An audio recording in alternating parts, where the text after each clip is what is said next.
Hello guys! Welcome back to my YouTube channel. Ako pala si Jobong Vlog Official. So kung bago ka pa lang sa aking channel, mag-subscribe ka na po. Mayroong subscribe button dyan sa below. Mayroon ding bell sa kilid. Pindutin mo rin yan para lagi ka pong updated sa mga coming na mga videos ko. So for today's video guys, ay magluluto tayo ng dessert. Dahil maraming mga carrots dito. Itong carrots guys ay kadalasan ginagamit kito sa sabaw, sa mga sinasahan na manok. Ngayon guys ay kakaiba. Gagawa tayo ng dessert na tinatawag natin na carrot delights. Ito guys ay masarap, sweet, madali din siyang lutuin. Kayang-kaya nyo yan guys. So okay guys, maghanda tayo ng ating mga gagamitin. Well, naghanda tayo ng mga gagamitin natin guys. Balatan natin ang carrots kasi pakukuluan pa natin to siya guys. Saka na natin siyang i-blend. Ganyan. Hiwa-hiwain lang siya. Tapos ikakat natin siya ng pang-apat. Depende sa laki ng carrots. Kung malaki, syempre 6 ang hiwa natin. Ayan lang 4 na hiwa. So, ikakat lang natin siya ng cross. Ganun. So, shoutout nga pala guys sa aking mga channel members. Kay Dance My Loves, kay Ma'am PH2KL, kay Angelique Magsino, at kay Winnie Nalagon. Thank you so much guys. Keep on going. Maraming salamat sa inyong suporta. Permente. At sa lahat ng aking mga viewers sa aking channel guys, sa aking mga videos. Maraming salamat po sa inyong lahat sa laging pag-antabay. So, alright guys. Ang mga sangkap nga pala nito guys ay syempre carrots, 3/4 na cornstarch, 3/4 cup ng asukal, white sugar, at syempre naglagay din ako dito ng 1/4 na butter. Para masarap naman. Masarap ang luto guys pag mayroong butter. Di ba? Hindi pa siya natapos balatan. Hintayin muna natin siya saglit. Well, magtuking-tuking tayo dito guys, no? So, itong carrots guys, no, ay napaka-healthy na pagkain, na vegetables, na gulay. Kaya, hindi natin ito sayangin.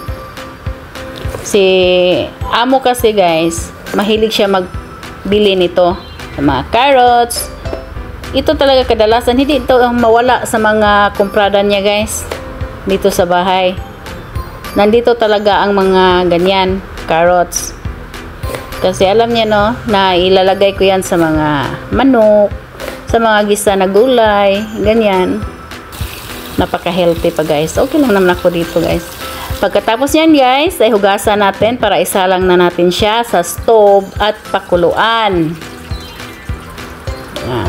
Kunin natin yung mga germs dyan para hindi makain natin.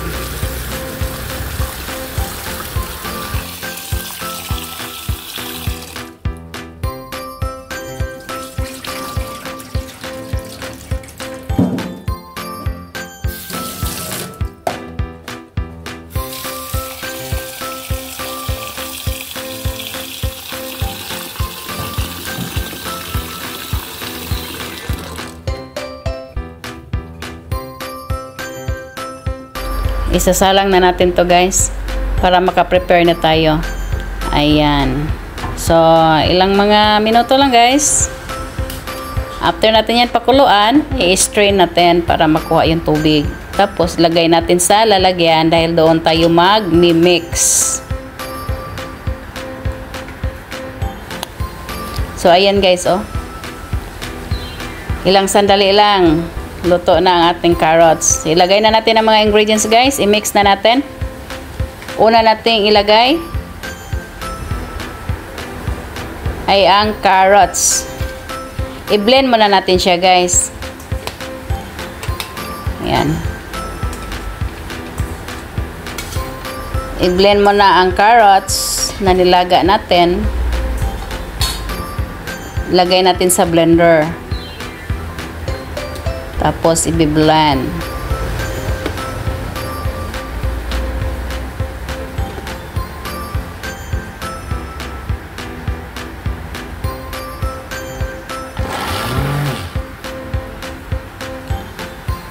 Hanggang sa makuha natin yung gusto natin guys, no? Yung pinong-pino na talaga siya. Pagkatapos niyan, ilagay natin sa strainer. I-strain pa natin yan guys. Yan. Para ang lumabas dyan ay yung carrot puree na talaga. Yung carrot na pinong-pino na talaga siya.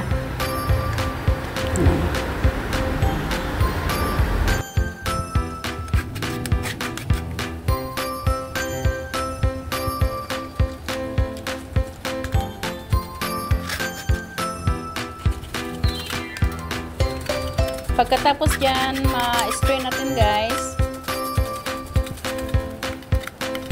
Yan, sige, kunin muna natin lahat-lahat para hindi masayang. May tubig nga pala yan guys, pero idahan-dahan natin siya sa paglagay. Dyan, ang tubig guys na nilagay ko dyan, dito sa pag-strain ko para madali siyang makuha yung lahat-lahat ng mga carrots.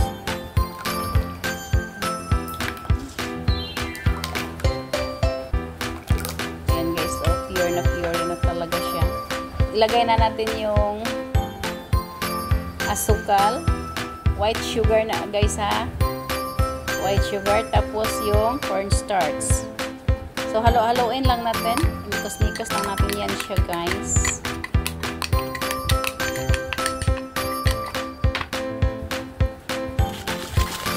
Okay, halo-haloin lang natin siya para ma-mix lahat. So, yan, na-mix na. Isunod na naman natin yan, guys, ang butter.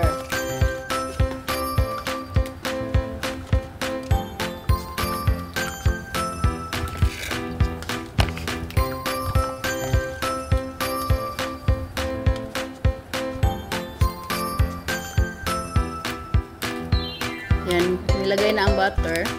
Huwag kayong mag-alala guys kung hindi yan matutunaw lahat kasi isasalang pa naman natin yan sa stove. Matutunaw din yan sa init. Yan, minimix ko lang yan siya dyan. Ayan o. Halo ng halo guys. Hindi natin tigilan yan sa paghahalo hanggang sa maging thicken siya guys. Parang malapot na siya guys ba. I-mix lang natin siya hanggang sa makuha natin ang tamang consistency niya. Ganon. Halo-halo. Kasi pag hindi natin yan hinahalo guys, mudukot na dito sa ilalim.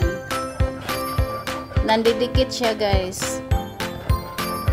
Dumidikit siya sa pinaglulutuan natin. Kaya halo-haloin natin siya.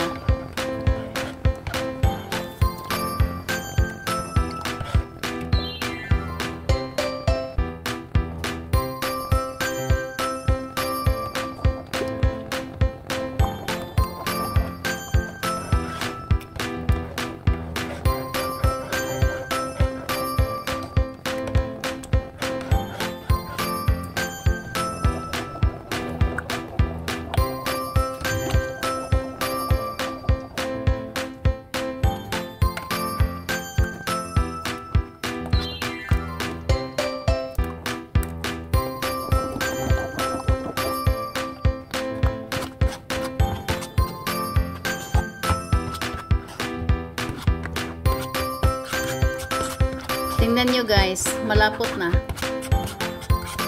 So mga ilang sandali dyan guys, i-off na natin yung stove. Yan guys, oh, masarap na siya, tingnan.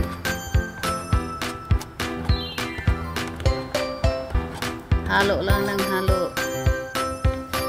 Yan guys, ito na ang tamang consistency na hinahanap natin. Na masarap yun guys. Tinitikman ko guys na matamis. Hindi din siya masyadong matamis. Ang asukal nito guys ay magdepende sa taste niyo guys na kung ayaw niyo ng mas matamis, yung 3/4 gawin yung half. Ganun. So yan, nilagay na natin siya sa pinaglalagyan natin. Tapos palamigin natin lang siya guys. Sa akin, pagkatapos siyang lumamig, nilagay ko siya sa ref. Mga ilang oras,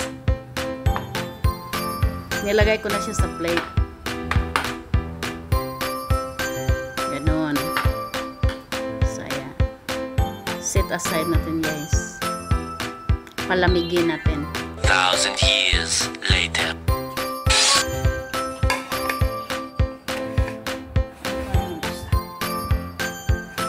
ito na. After natin siya napalamig. Yan guys, oh, masarap na. Tapos maghanda kayo guys ng kung mayroon kayong desiccated coconut, okay. Mayroon din kayong sesame seeds or parang pang ano niya guys ba? Desiccated coconut, much better. So yan guys, oh. I-slice na natin to guys. Soft talaga siya guys. Masarap kainin. Para siyang ano, soft, kasing soft ng kutsinta. Masarap na dessert. Slice natin to guys.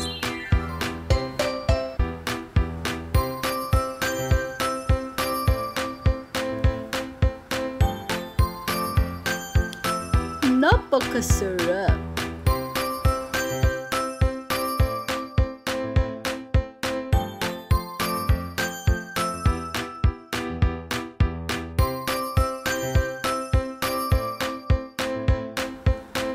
Mag-try tayo ng isa guys. Ilagay natin dito sa ating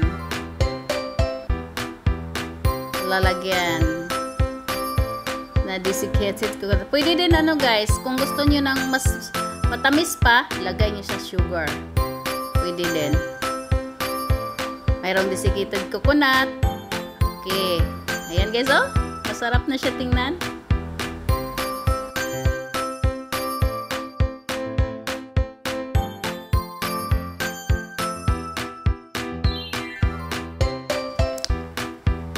Yan, oh.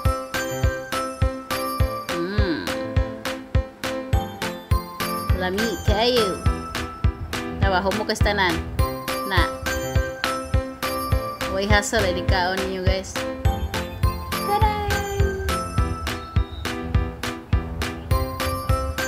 Humukit siya. Dili parehaan ng magluto tag sir gahi. Ganahan ko anak niya guys. Ma-melt pa sa atong dila. Hindi kayo. Try ta guys. Makamao man ay taglutuan niya guys. Oh, basta na tayo mga gamit. Na. May kayo guys. Tamis kayo. Adi ba siya tamis kayo? Insakto ra yung katamison. Kana yung bulibod ana guys. Pwede desiccated coconut, pwede po sugar, pwede depende sa inyo, pwede sesame seeds, depende. Kung anong mayroon lang. Pwede din wala. Masarap na siya kainin.